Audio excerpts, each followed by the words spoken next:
nous suivons notre ligne de combat, notre ligne politique et notre engagement. Nous sommes et notre engagement. Nous sommes engagés dans la lutte politique, dans le combat politique, dans notre pays, la République démocratique du Congo, parce que nous voulons un Congo fort. Nous voulons un Congo où il y a une vie digne, où les citoyens vivent dignement. Et cela ne tombera pas du ciel. Et Dieu ne descendra pas pour faire cette lutte à notre place. Nous devons nous lever et bâtir d'autres pays, bâtir un Congo digne, fort et respecté, un Congo où les droits de l'homme, les droits des citoyens sont respectés. Bienvenue sur Lingala News Vérité na Vérité Contact, nous sommes là. Merci, monsieur le journaliste, pour votre question et pour notre parti. Engagement pour la citoyenneté et le développement. ECD en sigle. C'est depuis 2009, mars 2009, que ce parti a commencé son travail. La sortie officielle a eu lieu le 9 mars.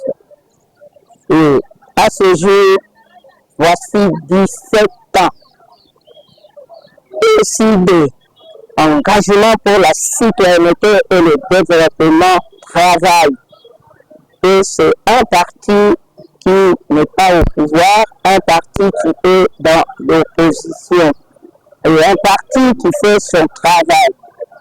17 ans, monsieur le journaliste, c'est 17 ans de lutte, 17 ans de combat et 17 ans de constance chez les journalistes. Nous avons été et nous sommes constants dans notre parti et dans notre combat. Vous ne nous verrez pas à gauche, à droite, au hasard. Non. Nous suivons notre ligne de combat, notre ligne politique et notre engagement. Nous nous sommes engagés dans la lutte politique, dans le combat politique, dans notre pays, la République démocratique du Congo, parce que nous voulons un Congo fort. Nous voulons un Congo où il y a une vie digne, où les citoyens vivent dignement. Et cela ne tombera pas du ciel. Et Dieu ne descendra pas pour faire cette lutte à notre place. Nous devons nous lever et bâtir d'autres pays, bâtir un Congo digne, fort et respecté, un Congo où les droits de l'homme, les droits des citoyens sont respectés. Voilà ce que je peux dire pour les 17 ans du parti Engagement pour la citoyenneté et le développement. Oui,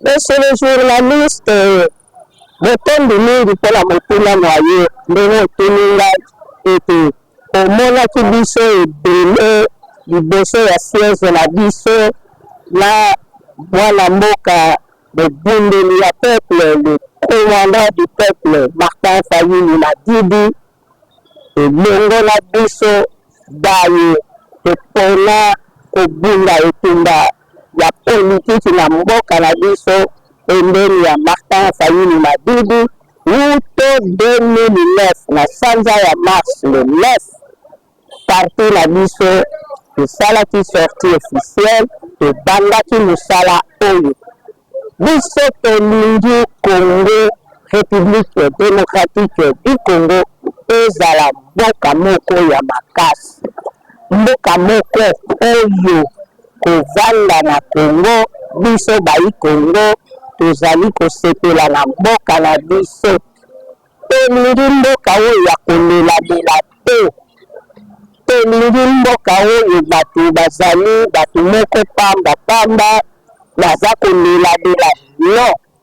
Yango totelemaki tokoti na kati ya engagement ya komipesa bitumba ya politiki na mboka na biso.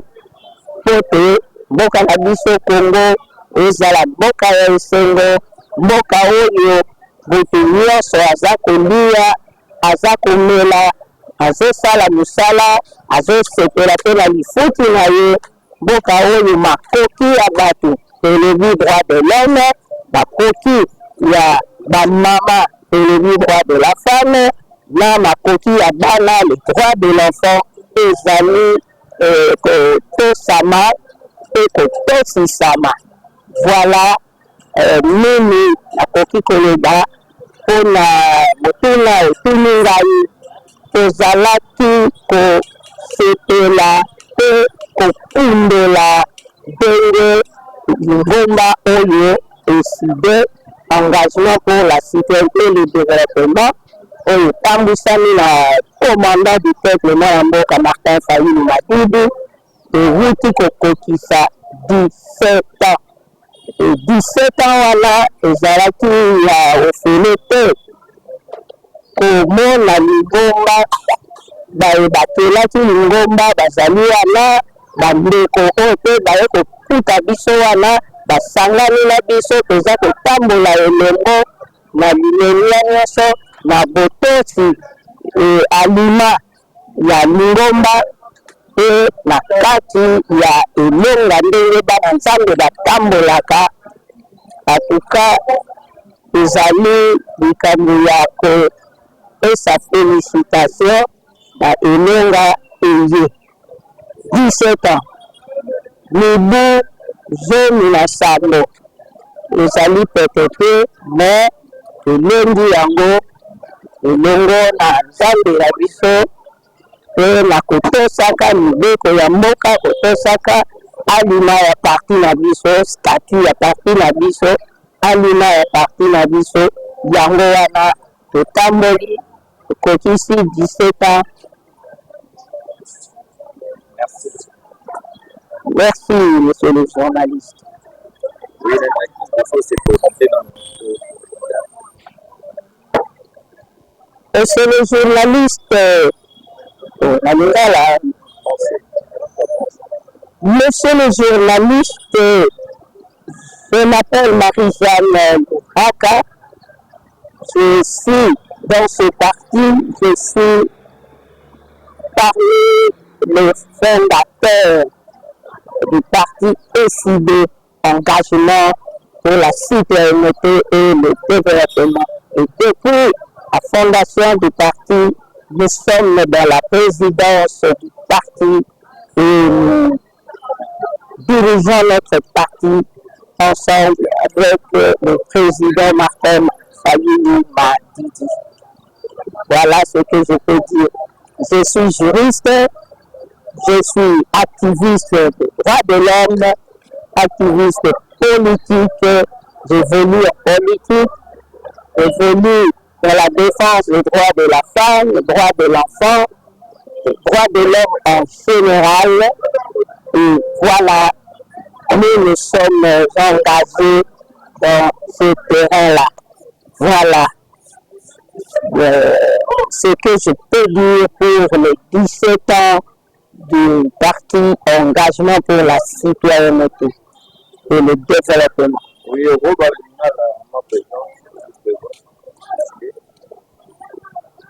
monsieur le journaliste, botondi mingi mpona motuna mwaye ndenge otuninga ete omonaki biso ebele liboso ya siège na biso na mwana mboka bobundeli ya peuple, le commandant du peuple Martin Fayulu Madidi elongo na biso daye topona kobunda etumba ya politiki na mboka na biso pembeni ya Martin Fayulu Madidi wuto 2009 na sanza ya mars le 9 parti na biso tosalaki sortie officielle tobandaki mosala oyo biso tolingi Congo République démocratique du Congo ezala mboka moko ya makasi, mboka moko oyo kovanda na Congo biso bayi Congo tozali kosepela na mboka na biso. Tolingi mboka oyo ya kolelalela te, tolingi mboka oyo bato bazali bato moko pamba baza kolelalela non. Yango totelemaki tokoti na kati ya engagement ya komipesa etumba ya politiki na mboka na biso po te mboka na biso Congo ezala mboka ya esengo, mboka oyo moto nyonso aza kolia, aza komela, azosala mosala, azosepela mpe na lifuti na ye, mboka oyo makoki ya bato elebi droit de l'homme, makoki ya bamama elebi droit de la femme, na makoki ya bana le droit de l'enfant ezali kotosama mpe kotosisama. Voilà mimi nakoki koloba mpona motuna etuni ngai tozalaki kosepela mpe kokundela ndenge Ngomba oyo décidé engagement pour la citoyenneté et le développement oyo tambusani na commandant du peuple na mboka Martin Fayulu Madidi ewuti kokokisa 17 ans. 17 ans wana ezalaki ya ofele te komona Lingomba bakelaki Lingomba bazali wana bandeko oyo mpe baye kokuta biso wana basangani na biso toza kotambola elembo na limelia nyonso na botosi alima ya Lingomba mpe na kati ya elonga ndenge bana nzambe batambolaka. Atuka ezali likambo ya kopesa félicitation na elonga eye 17 ans mibu zomi na sango ezali pete te me elengi yango elongo na nzambe na biso mpe na kotosaka mibeko ya mboka, kotosaka alima ya parti na biso, statu ya parti na biso, alima ya parti na biso. Yango wana totamboli kokisi 17 ans. Merci, monsieur le journaliste. Oui, il faut se présenter dans le c'est le journaliste monsieur le journaliste, je m'appelle Marie-Jeanne Bouraka. Je suis dans ce parti, je suis parmi les fondateurs du parti SID, engagement pour la citoyenneté et le développement. Et depuis la fondation du parti, nous sommes dans la présidence du parti et nous dirigeons notre parti ensemble avec le président Martin Fayulu Madidi. Voilà ce que je peux dire. Je suis juriste, je suis activiste des droits de l'homme, activiste politique, j'évolue en politique, j'évolue dans la défense des droits de la femme, des droits de l'enfant, des droits de l'homme en général. Et voilà, nous sommes engagés dans ce terrain-là. Merci. Bienvenue sur Lingala News Vérité na Vérité Contact, nous sommes là.